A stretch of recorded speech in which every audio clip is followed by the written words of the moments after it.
আসসালামু আলাইকুম দর্শক, শামিমা কুকিং স্টুডিওতে স্বাগতম। আমি আজকে করে দেখাবো খুবই মজাদার টেস্টি একটা সবজির চপ।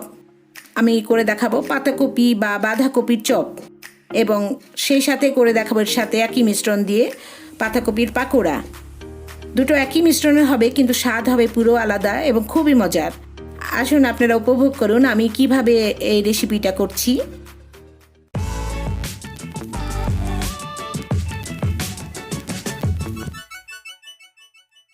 আমি এখানে পাতাকপি নিয়েছি, যেটা লম্বা সাইজের পাতাকপি। সেই পাতাকপিটা নেবেন, এটার গন্ধ থাকে না আর এটা স্বাদটাও খুব ভালো থাকে।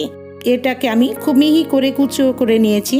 আর এই পাতাকপিগুলোকে নিয়েছি আমি 3 কাপ। আপনারা আপনাদের পরিমাণ মতো নেবেন।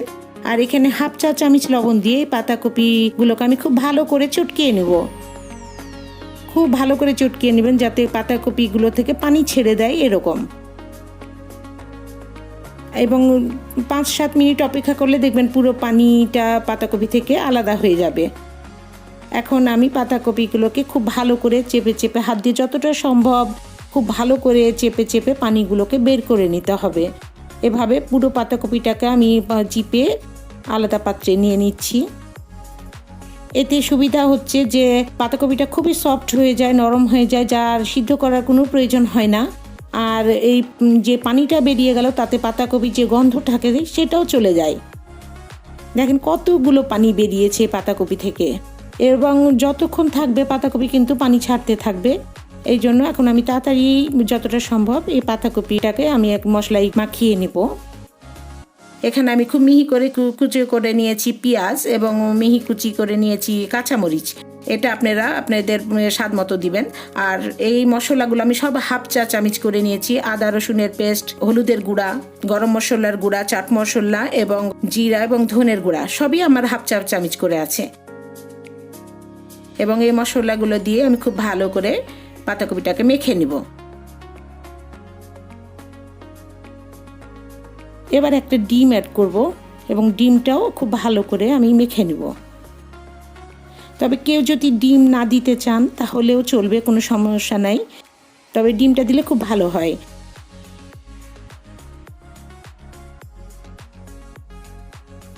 আর আমি এখানে বেসন দিচ্ছি, এটা ছোলার ডালের বেসন। আর হাফ কাপ নিয়েছিলাম, তার মধ্যে আমি 3 টেবিল চামচ দিলাম, এবং 2 টেবিল চামচ আমি এখানে চাউলের গুঁড়া দিলাম। চাউলের গুঁড়াটা এখানে দিলে খুব ক্রিস্পি হয়, খুব ভালো হয়। দিয়ে খুব ভালো করে মেখে নেবেন। একটু আঠালো টাইপের হবে, এবং এরকম মোট বাঁধা যায় এরকম হতে হবে। যদি মোট না বাঁধা যায় তাহলে আপনারা আরও বেসন এবং চাউলের গুঁড়া দিয়ে নেবেন। এখন আমি ফ্রেশ কিছু ধনে পাতা দিব, কারণ এই সবজির সাথে যে কোনো চপ বা পাকোড়ার সাথে ধনে পাতাটা খুবই ভালো লাগে। তবে কেউ যদি ধনে পাতাটা পছন্দ না করেন তারা এটা বাদ দিতে পারেন।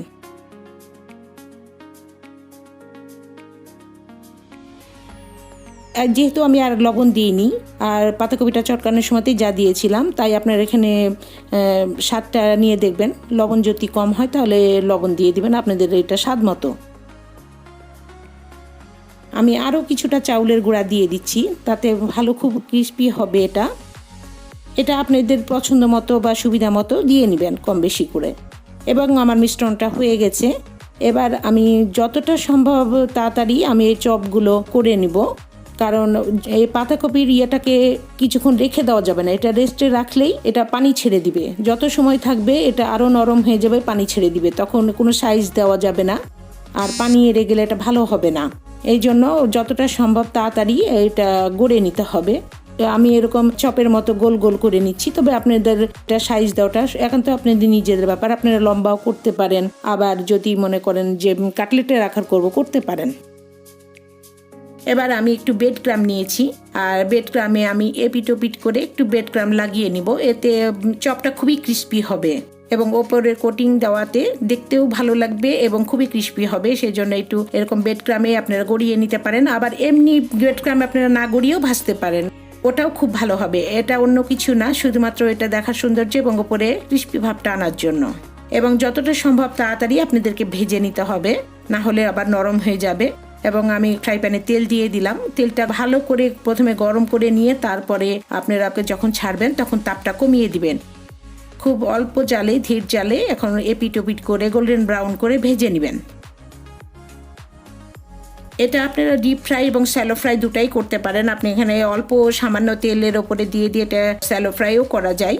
যেভাবে আপনাদের পছন্দ সেভাবে এটাকে ফ্রাই করে নিতে পারেন।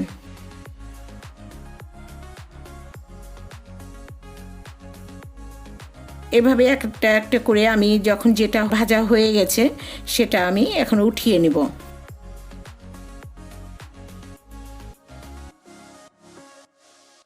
এভাবে আপনারা সবগুলোকে ভেজে নেবেন। আর এই মিশ্রণটা দিয়েই এখন আপনাদের করে দেখাবো পাকোড়া। এখানে আরও 2 টেবিল চামচ আমি চাউলের গুঁড়া অ্যাড করেছি, যাতে আরও খুব ভালো ক্রিস্পি হয় সেজন্য, আর পানিটাও ছেড়ে দেয় যেহেতু নরম হয়ে গেছিলো। এবং আমি ওই একই তেলে এবং ছোট ছোট আকৃতির করে পাকোড়ার মতো করে তেলে ছেড়ে দিলাম এবং এগুলোকে খুব ভালো ক্রিস্পি করে ভেজে নিতে হবে।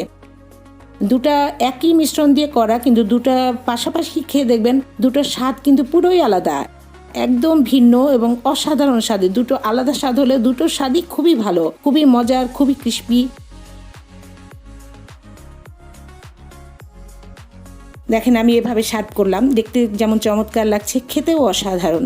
আপনারা এইভাবে করবেন, আপনারা ফ্যামিলির সাথে, বন্ধুদের সাথে শেয়ার করবেন, আমার জন্য দোয়া করবেন। আবার কোনো রেসিপি নিয়ে আবার আপনাদের সামনে আসবো। এ পর্যন্তই, আল্লাহ হাফেজ।